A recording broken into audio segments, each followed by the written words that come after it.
नमस्कार दोस्तों, कहानी जंक्शन के इस अंक में आपका हार्दिक स्वागत है। आज हम सुनेंगे कृष्णचंद्र द्वारा लिखी कहानी जामुन का पेड़। रात को बड़े जोर का अंधड़ चला। सेक्रेटरिएट के लॉन में जामुन का एक पेड़ गिर पड़ा। सुबह जब माली ने देखा तो उसे मालूम हुआ कि पेड़ के नीचे एक आदमी दबा पड़ा है। माली दौड़ा दौड़ा चपरासी के पास गया। चपरासी दौड़ा दौड़ा क्लर्क के पास गया। क्लर्क दौड़ा दौड़ा सुपरिटेंडेंट के पास गया और सुपरिटेंडेंट दौड़ा दौड़ा बाहर लॉन में आया। मिनटों में ही गिरे हुए पेड़ के नीचे दबे आदमी के इर्द गिर्द मजमा इकट्ठा हो गया। एक क्लर्क बोला, बेचारा जामुन का पेड़ कितना फलदार था। दूसरा क्लर्क बोला, इसकी जामुन कितनी रसीली होती थी। तीसरे क्लर्क का ये कहते हुए गला भराया, मैं फलों के मौसम में झोली भर के ले जाता था। मेरे बच्चे इसकी जामुनें कितनी खुशी से खाते थे। माली ने पेड़ के नीचे दबे आदमी की तरफ इशारा किया। मगर ये आदमी? सुपरिटेंडेंट सोच में पड़ गया। हाँ, ये आदमी? एक चपरासी ने पूछा, पता नहीं जिंदा है कि मर गया। दूसरा चपरासी बोला, मर गया होगा। इतना भारी तना जिसकी पीठ पर गिरे वो बच कैसे सकता है। दबे हुए आदमी ने बमुश्किल कराहते हुए कहा, नहीं, मैं जिंदा हूं। एक क्लर्क ने हैरत से कहा, जिंदा है? माली ने मशविरा दिया, पेड़ को हटाकर इसे निकाल लेना चाहिए। एक काहिल और मोटा चपरासी बोला, मुश्किल मालूम होता है, पेड़ का तना बहुत भारी और वजनी है। माली बोला, क्या मुश्किल है? अगर सुपरिटेंडेंट साहब हुक्म दे तो अभी 15-20 माली, चपरासी और क्लर्क जोर लगा के इस पेड़ के नीचे से दबे आदमी को निकाल सकते हैं। बहुत से क्लर्क एक साथ बोले, माली ठीक कहता है, लगाओ जोर, हम तैयार हैं। एकदम बहुत से लोग पेड़ को काटने पर तैयार हो गए। सुपरिटेंडेंट बोला, ठहरो, मैं अंडर सेक्रेटरी से मशविरा कर लूं। सुपरिटेंडेंट अंडर सेक्रेटरी के पास गया। अंडर सेक्रेटरी डिप्टी सेक्रेटरी के पास गया। डिप्टी सेक्रेटरी जॉइंट सेक्रेटरी के पास गया। जॉइंट सेक्रेटरी चीफ सेक्रेटरी के पास गया। चीफ सेक्रेटरी ने जॉइंट सेक्रेटरी से कुछ कहा। जॉइंट सेक्रेटरी ने डिप्टी सेक्रेटरी से कुछ कहा। डिप्टी सेक्रेटरी ने अंडर सेक्रेटरी से कहा। फाइल चलती रही। इसी में आधा दिन गुजर गया। दोपहर को खाने पर दबे हुए आदमी के इर्द गिर्द बहुत भीड़ हो गई थी। लोग तरह तरह की बातें कर रहे थे। कुछ मंझले क्लर्कों ने मामले को अपने हाथ में लेना चाहा। वह हुकूमत के फैसले का इंतजार किए बगैर पेड़ को खुद से हटाने की तैयारी कर रहे थे। इतने में सुपरिटेंडेंट फाइल लिए भागा भागा आया और बोला, हम लोग खुद से इस पेड़ को यहां से नहीं हटा सकते। हम लोग वाणिज्य विभाग के कर्मचारी हैं और ये पेड़ का मामला है। पेड़ कृषि विभाग के तहत आता है, इसलिए मैं इस फाइल को अर्जेंट मार्क करके कृषि विभाग को भेज रहा हूं। वहां से जवाब आते ही इसको हटवा दिया जाएगा। दूसरे दिन कृषि विभाग से जवाब आया कि ये पेड़ हटाने की जिम्मेदारी तो वाणिज्य विभाग की बनती है। ये जवाब पढ़ के वाणिज्य विभाग को गुस्सा आ गया। उन्होंने फौरन लिखा कि पेड़ों को हटवाने या ना हटवाने की जिम्मेदारी कृषि विभाग की है। वाणिज्य विभाग का इस मामले से कोई ताल्लुक नहीं है। दूसरे दिन फाइल चलती रही। शाम को जवाब आया, हम इस मामले को हॉर्टिकल्चर विभाग के सुपुर्द कर रहे हैं क्योंकि ये एक फलदार पेड़ का मामला है और कृषि विभाग सिर्फ अनाज और खेती बाड़ी के मामलों में फैसला करने का हक रखता है। जामुन का पेड़ एक फलदार पेड़ है, इसलिए पेड़ हॉर्टिकल्चर विभाग के अधिकार क्षेत्र में आता है। रात को माली ने दबे हुए आदमी को दाल भात खिलाया।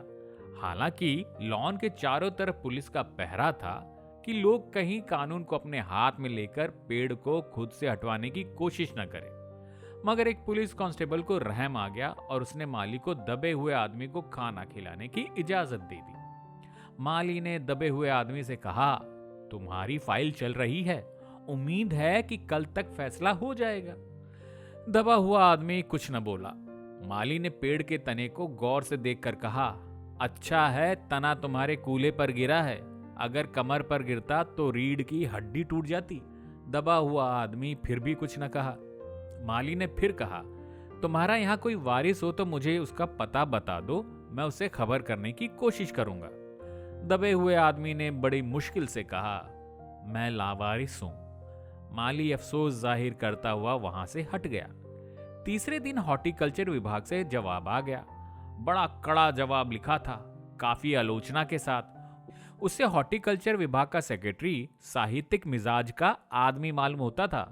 उसने लिखा था, हैरत है, इस समय जब पेड़ उगाओ स्कीम बड़े पैमाने से चल रही है, हमारे मुल्क में ऐसे सरकारी अफसर मौजूद हैं जो पेड़ काटने की सलाह दे रहे हैं, वह भी एक फलदार पेड़ को, और वह भी जामुन के पेड़ को, जिसके फल जनता बड़े चाव से खाती है।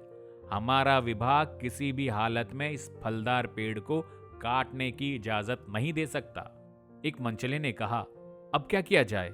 अगर पेड़ नहीं काटा जा सकता तो इस आदमी को काटकर निकाल लिया जाए। ये देखिए, उस आदमी ने इशारे से बताया। अगर इस आदमी को बीच में से यानी धड़ की जगह से काटा जाए तो आधा आदमी इधर से निकल आएगा और आधा आदमी उधर से निकल जाएगा और पेड़ भी वहीं का वहीं रहेगा। दबे हुए आदमी ने एतराज किया, मगर इससे तो मैं मर जाऊंगा। एक क्लर्क बोला, ये भी ठीक कहता है। आदमी को काटने का नायाब तरीका पेश करने वाले ने एक पुख्ता दलील पेश की। आप जानते नहीं हैं, आजकल प्लास्टिक सर्जरी के जरिए धड़ की जगह से इस आदमी को फिर से जोड़ा जा सकता है।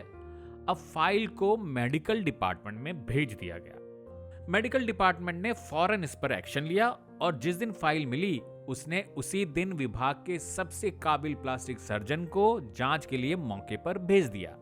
सर्जन ने दबे हुए आदमी को अच्छी तरह टटोलकर, उसकी सेहत देखकर, खून का दबाव, सांस की गति, दिल और फेफड़ों की जांच करके रिपोर्ट भेज दी। इस आदमी का प्लास्टिक ऑपरेशन तो हो सकता है और ऑपरेशन कामयाब भी हो जाएगा, मगर आदमी मर जाएगा। लिहाजा ये सुझाव भी रद्द किया गया। रात को माली ने दबे हुए आदमी के मुंह में खिचड़ी डालते हुए उसे बताया, अब मामला ऊपर चला गया है। सुना है सेक्रेटरिएट के सारे सेक्रेटरियों की मीटिंग होगी, उसमें तुम्हारा केस रखा जाएगा। उम्मीद है सब काम ठीक हो जाएगा। दबा हुआ आदमी एक आह भर के बोला, हमने माना कि तगाफुल न करोगे, लेकिन खाक हो जाएंगे हम तुमको खबर होने तक। माली ने अचंभे से मुंह में उंगली दबाई, हैरत से बोला, क्या तुम शायर हो? दबे हुए आदमी ने सर हिला दिया। दूसरे दिन माली ने चपरासी को बताया, चपरासी ने क्लर्क को और क्लर्क ने हेड क्लर्क को। थोड़ी ही देर में सेक्रेटरिएट में यह बात फैल गई कि दबा हुआ आदमी शायर है। बस फिर क्या था, लोग बड़ी संख्या में शायर को देखने के लिए आने लगे। इसकी खबर शहर में फैल गई और शाम तक मोहल्ले मोहल्ले से शायर जमा होने शुरू हो गए। सेक्रेटरिएट का लॉन भांति भांति के शायरों से भर गया। सेक्रेटरिएट के कई क्लर्क और अंडर सेक्रेटरी तक, जिन्हें अदब और शायर से लगाव था, रुक गए। कुछ शायर दबे हुए आदमी को अपनी गजलें सुनाने लगे।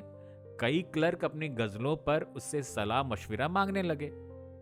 जब पता चला कि दबा हुआ आदमी शायर है तो सेक्रेटरिएट की सब कमेटी ने फैसला किया कि चूंकि दबा हुआ आदमी एक शायर है, लिहाजा इस फाइल का ताल्लुक ना तो कृषि विभाग से है और ना ही हॉर्टिकल्चर विभाग से, बल्कि सिर्फ संस्कृति विभाग से है। अब संस्कृति विभाग से गुजारिश की गई कि वह जल्द से जल्द इस मामले में फैसला करे और इस बदनसीब शायर को इस पेड़ के नीचे से रिहाई दिलवाई जाए। फाइल संस्कृति विभाग के अलग अलग सेक्शन से होती हुई साहित्य अकादमी के सचिव के पास पहुंची। बेचारा सचिव उसी वक्त अपनी गाड़ी में सवार होकर सेक्रेटरिएट पहुंचा और दबे हुए आदमी से इंटरव्यू लेने लगा। उसने पूछा, तुम शायर हो? दबे हुए आदमी ने जवाब दिया, जी हाँ। उसने इस पर पूछा, क्या तखल्लुस रखते हो? आदमी ने जवाब दिया, अवस। सचिव जोर से चीखा, अवस? क्या तुम वही हो जिसका मजमुआ कलाम में अक्स के फूल हाल ही में प्रकाशित हुए हैं? दबे हुए शायर ने इस बात पर सर हिला दिया। सचिव ने पूछा, क्या तुम हमारी अकादमी के मेंबर हो? आदमी ने कहा, नहीं। सचिव जोर से चीखा, हैरत है, इतना बड़ा शायर, अवस के फूल का लेखक, और हमारी अकादमी का मेंबर नहीं है? उफ उफ, कैसी गलती हो गई हमसे। कितना बड़ा शायर और कैसी गुमनामी के अंधेरे में दबा पड़ा है। हाँ, आदमी ने कहा, गुमनामी के अंधेरे में नहीं, बल्कि एक पेड़ के नीचे दबा हुआ है। भगवान के लिए मुझे इस पेड़ के नीचे से निकलवाइए। सचिव ने फौरन बोला, अभी बंदोबस्त करता हूं। और वो फौरन जाकर उसने अपने विभाग में रिपोर्ट पेश की। दूसरे दिन सचिव भागा भागा शायर के पास आया और बोला, मुबारक हो, मिठाई खिलाओ। हमारी सरकारी अकादमी ने तुम्हें अपनी साहित्य समिति का सदस्य चुन लिया है। ये लो ऑर्डर की कॉपी। दबे हुए आदमी ने करा कर कहा, मगर मुझे इस पेड़ के नीचे से तो निकालो। उसकी सांस बड़ी मुश्किल से चल रही थी और उसकी आंखों से मालूम होता था कि वो बहुत कष्ट में है। सचिव ने कहा, ये हम नहीं कर सकते। हम जो कर सकते थे वो हमने कर दिया। बल्कि हम तो यहां तक कर सकते हैं कि अगर तुम मर जाओ तो तुम्हारी बीवी को पेंशन दिला सकते हैं। अगर तुम आवेदन दो तो हम यह भी कर सकते हैं। शायर रुक रुक कर बोला, मैं अभी जिंदा हूं, मुझे जिंदा रखो। सरकारी अकादमी का सचिव हाथ मलते हुए बोला, मुसीबत है ये। हमारा विभाग सिर्फ संस्कृति से ताल्लुक रखता है। आपके लिए हमने वन विभाग को लिख दिया है, अर्जेंट लिखा है। शाम को माली ने आकर दबे हुए आदमी को बताया कि कल वन विभाग के आदमी आकर इस पेड़ को काट देंगे और तुम्हारी जान बच जाएगी। माली बहुत खुश था। हालांकि दबे हुए आदमी की सेहत जवाब दे रही थी, मगर वो किसी न किसी तरह अपनी जिंदगी के लिए लड़े जा रहा था। कल तक, सुबह तक किसी न किसी तरह उसे जिंदा रहना था। दूसरे दिन जब वन विभाग के आदमी आरी कुल्हाड़ी लेकर पहुंचे तो उन्हें पेड़ काटने से रोक दिया गया। मालूम हुआ कि विदेश मंत्रालय से हुक्म आया है कि इस पेड़ को ना काटा जाए।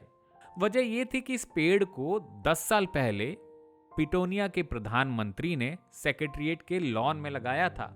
अब यह पेड़ अगर काटा गया तो इस बात का पूरा अंदेशा था कि पिटोनिया सरकार से हमारे संबंध हमेशा के लिए बिगड़ जाएंगे। एक क्लर्क गुस्से से चिल्लाया, मगर एक आदमी की जान का सवाल है। दूसरे क्लर्क ने पहले क्लर्क को समझाया, दूसरी तरफ 2 हुकूमतों के ताल्लुक का सवाल है। और यह भी समझ लो कि पिटोनिया सरकार हमारी सरकार को कितनी मदद देती है। क्या हम इनकी दोस्ती की खातिर एक आदमी की जिंदगी को भी कुर्बान नहीं कर सकते? पहले ने झिल्लाते हुए कहा, शायर को मर जाना चाहिए। दूसरे ने समझाया, बिल्कुल। अंडर सेक्रेटरी ने सुपरिटेंडेंट को बताया, आज सुबह प्रधानमंत्री दौरे से वापस आ गए हैं। आज 4 बजे विदेश मंत्रालय इस पेड़ की फाइल उनके सामने पेश करेगा। वो जो फैसला लेंगे वही सबको मंजूर होगा। शाम 4 बजे खुद सुपरिटेंडेंट शायर की फाइल लेकर उसके पास आया। सुनते हो? आते ही खुशी से फाइल लहराते हुए चिल्लाया, प्रधानमंत्री ने पेड़ काटने का हुक्म दे दिया है और इस मामले की सारी अंतर्राष्ट्रीय जिम्मेदारी अपने सर पर ले ली है। कल ये पेड़ काट दिया जाएगा और तुम इस मुसीबत से छुटकारा पालोगे। सुनते हो? आज तुम्हारी फाइल मुकम्मल हो गई है। सुपरिटेंडेंट ने शायर के बाजू को हिलाकर कहा, मगर शायर का हाथ सर्द था। आंखों की पुतलियां बेजान थी और चींटियों की एक लंबी कतार उसके मुंह में जा रही थी। उसकी जिंदगी की फाइल मुकम्मल हो चुकी थी। ये कहानी आपको कैसी लगी? अपना फीडबैक जरूर शेयर करें। ऐसे ही कहानियों का आनंद लेने के लिए चैनल को आज ही सब्सक्राइब करें और बेल आइकन प्रेस करना ना भूलें।